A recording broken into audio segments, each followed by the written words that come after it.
back to my channel, Modest Fashionista. This is Alicia. Today I'm wearing my black sandals and I have my hair put up in a diamond colored tiara and I'm wearing a black shirt. What color's my dress? Black polka dot. Black and white polka dot. I'm wearing my black and white polka dot dress. The dress has crisscrosses on the chest and I'm wearing my Coach purse today. Would you like to introduce yourself? My name is Brandon. Today we will be doing an in-depth conversation on echolocation. So let's get started. What do you think of when you hear echolocation? Finding out the location of something based on sounds, the echoes. Yeah, that's true. So, when did you find out that people could do this? When I was introduced to you, I found out that people could echolocate from a video that I watched on YouTube. So people use... is that Daniel? Yeah. Anyway, people use tongue clicks to figure out the size, shape, and distance of objects. People can also use tongue clicks to figure out to some degree, texture of objects. So, whenever you start echolocating, it's best to start in a corner or in a hallway, because that's where you'll be able to hear the echoes the best. Does that make sense? Yes. So do just humans use echolocation? No, echolocation is used by bats, dolphins, and whales. And some birds too, right? Yeah, and shrews and some types of birds. Yep. Also echolocate. They do that one. They do it to find food. Yep. Humans don't use echolocation to find food. No, but the animals do. Yeah. Because bats, it's complete darkness when they're out and about, right? Yeah, it's dark outside, but they can still see. Most bats can actually see pretty good, but they all learn echolocation, and they use their vision and their echolocation. Instead of using echolocation to find food, humans use echolocation to find their way around in unfamiliar places. So for example, if you needed to go to a grocery store that you were not familiar with, you could use echolocation to find your way around the grocery store.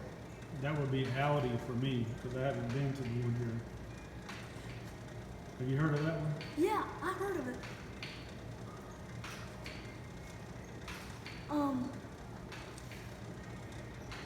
So it's best to start learning echolocation as an infant, but it's never too late to learn it. I heard there's some applications in technology too. Yeah, there's a piece of technology called a sono band. It looks like a wristband, and it uses technology to send vibrations to the person's wrist. Not only that, but ships, like sonar, Yeah, helps them to navigate. yeah.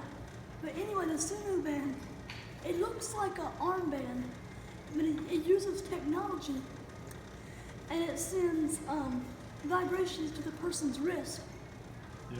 to show them how far away they are from objects. So the slower the vibration, the further away it is. Yeah. The faster the vibration, the more impulsive the vibration is, the closer it is. However, it does not work on like curbs or steps Yeah. because the person puts it on their wrist instead of their ankle. So I read where the human echolocation, how it works, is the clicking noise. It creates outgoing sound waves. Yeah. And then the sound bounces off an object, returning the echo activates the visual processing area It in the does. brain of an experienced echolocator. So that's how it works, right? Yeah, that's how it works. It actually forms images in the visual processing part of the mind, the visual cortex. The primary visual Cortex. area is like right there in the forehead, right? In the front of Yeah. the brain. Yeah, the primary visual cortex is in the front of the brain. And that helps you create three-dimensional Three-dimensional images. images. Yeah. Yeah. Sometimes in my dreams I can echolocate. So you can do tongue clicks or taps. Anything else you can use? Finger snaps You know that? or claps. Claps. I've never witnessed this, but I heard that some humans whistle when they echolocate. Have you? No, I don't use a. Can you whistle? Yeah, but it's not consistent. It took me a while to learn how to whistle too, but then once I got it, I can blow in or out. It's like I can do it, but it's not Have you ever consistent. tried the Andy Griffith Show? I The tunes watched of it. that? I watched the TV show, and no, I cannot whistle a song.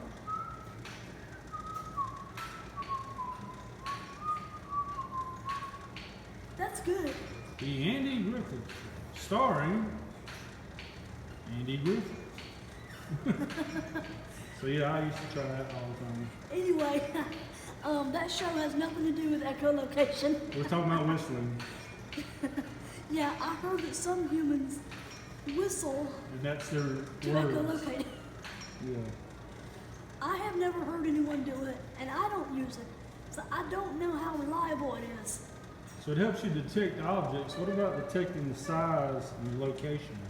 Yeah, it works for that. Yeah, it works for that. The person has to practice for it. It's not just going to fall in their lap. They have to work for it. It's like,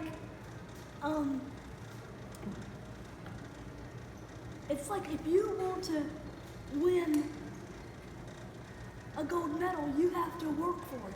Practice. You have to practice for it. We say the practice makes. Practice makes perfect. What's a footfall? What? People can make consistent, distinct sounds. You know, the mouth click, a cane tap, but also a footfall. Have you heard of that? What's a footfall? I don't know. I'm asking the expert here. I don't know. Footfall, You mean stomp it? possibly. I'm just going by what I read. Footfall. Huh. Can you look it up on your phone and see what it says? I never heard of that one. I don't know what that is unless it's like a stomp. But yeah, there are people The that sound of a stomp. footstep or footsteps. So yeah, the number of people entering a store or shopping area in a given time. So basically, yeah, just steps, footsteps, Yeah. footfall. Yeah. Stomping your feet can be a way to echolocate. Did you used to echolocate a lot when you were young, before you knew about echolocation? You just said you used to stomp your feet. Did you stomp your feet as a child a lot? No, You didn't get your no. way? No, not really. So you were basically, you didn't? No. Okay. I was about to say you were practicing long before you knew then. That's what a lot of kids do today. They start stomping. They do. They start stomping their feet. That's the footfall. So we got that down pat. Okay. Whenever you click your tongue or use any other sound, it's best to move your head from right to left so that your ears can take in the echoes and send it to the visual cortex, where it can be decoded into three-dimensional um, Objects. three-dimensional pictures in the mind. Where's the easiest place for you to echolocate? What types of places? Outside is really, really hard for me. Yeah.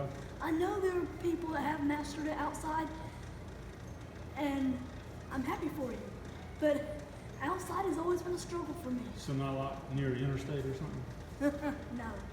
But like, indoors is the best. So like when you shop?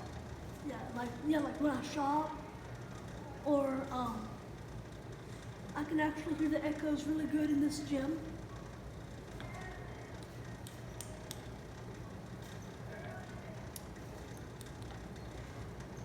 How well can you hear echoes? It depends on what area I'm in. Like gymnasiums are real good, real easy. That is a very easy place to hear echoes. Yeah. Like here too. Yeah. I just heard myself. Can you hear the echoes that comes from another person's click? Click. Yeah.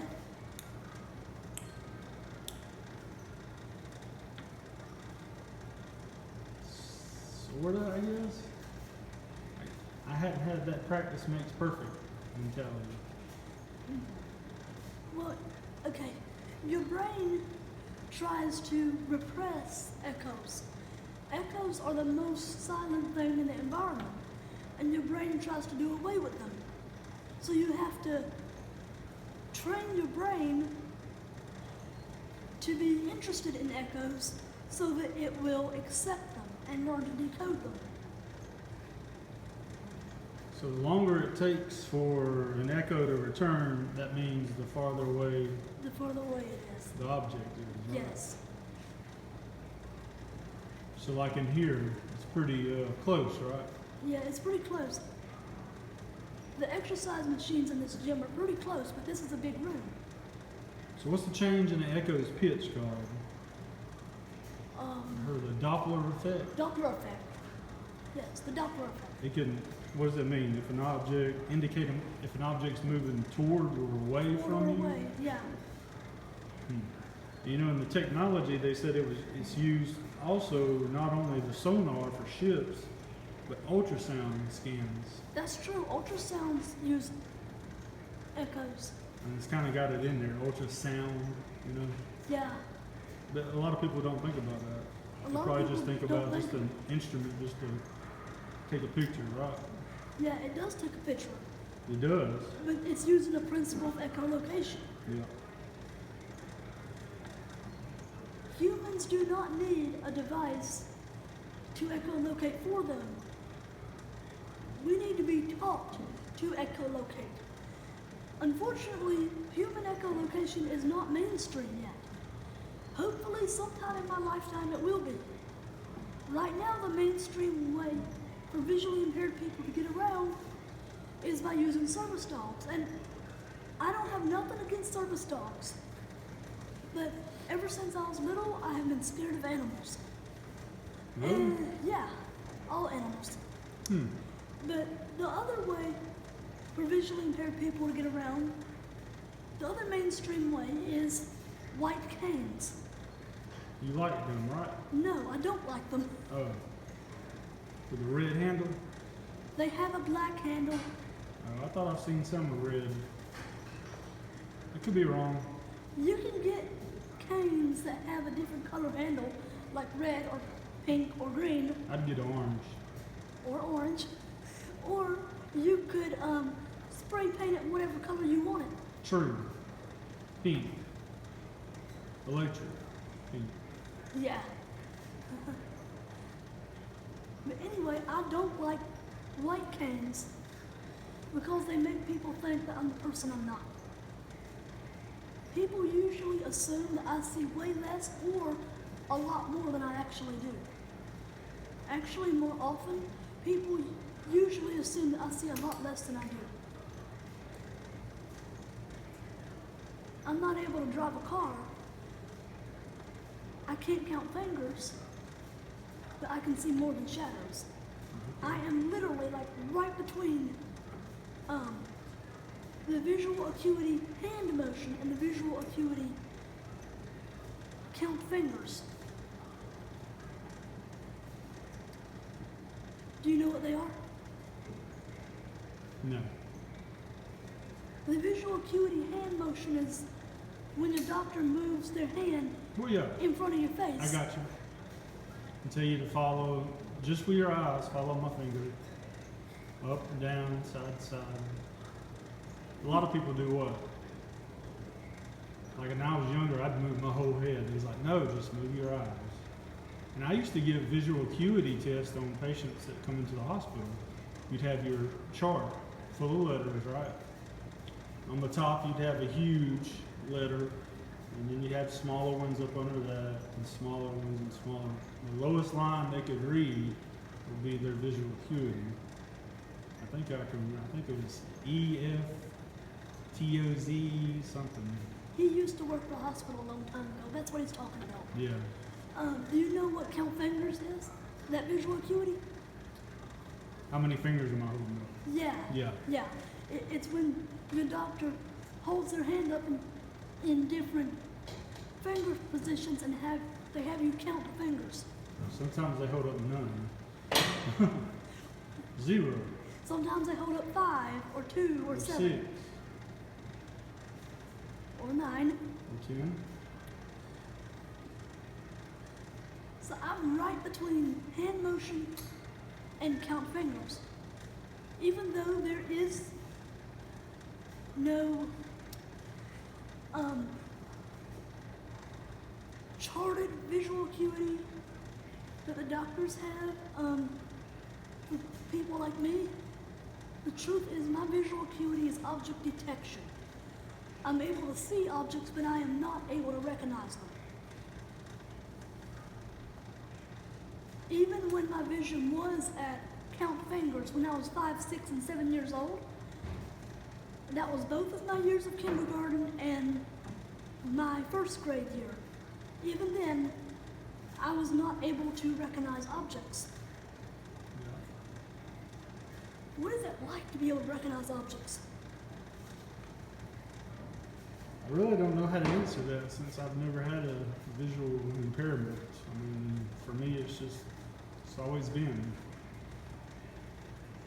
I guess if I had some sort of visual impairment that I overcame, maybe it'd be different. But I don't really know how to answer that since I've always been able to see objects. I can see objects, but I can't recognize them. It's like there's no recognition to it.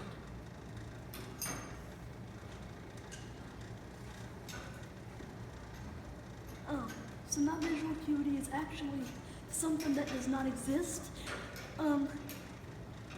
in the medical world. It's object detection. My visual acuity is object detection because it's right between hand motion and count fingers. Yeah. I honestly wish that they would include object detection whenever they make up charts for whoever the person is that claims they can still see objects but not recognize them. Because that person may be telling the truth. Yeah. But anyway, were you amazed when you found out people could echolocate? Yeah, it's pretty cool, especially watching the video of Daniel, how well he got around. He started echolocating, the story goes he started echolocating when he was like 14 or 15 months old. Yeah. He taught himself. And since there's no one here to teach me, I have to teach myself.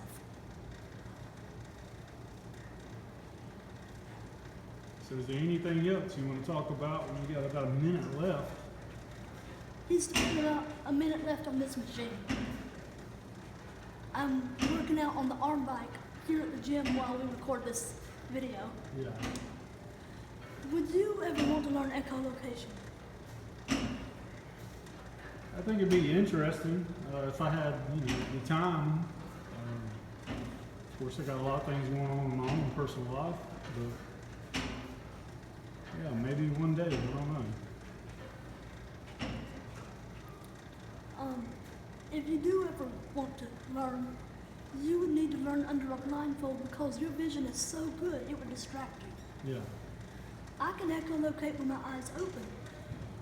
Even though I can see some things, my vision does not impair my ability to echolocate. It's not a distraction for me. Yeah. It's like an added gift. It's like an added gift that don't distract me from echolocation.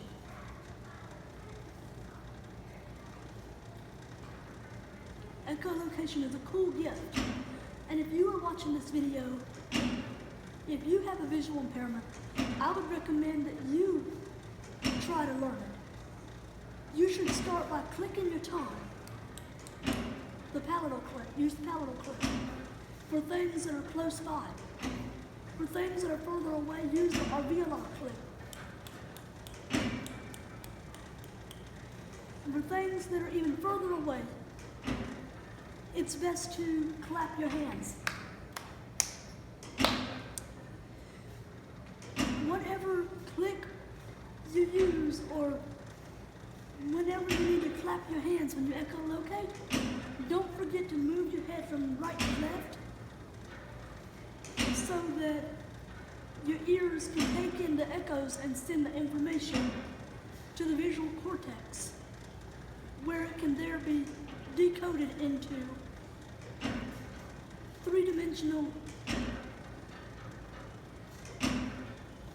pictures in your head. Thank you for watching this video. Please share this video, like this video, hit the notification bell, and please subscribe to my channel.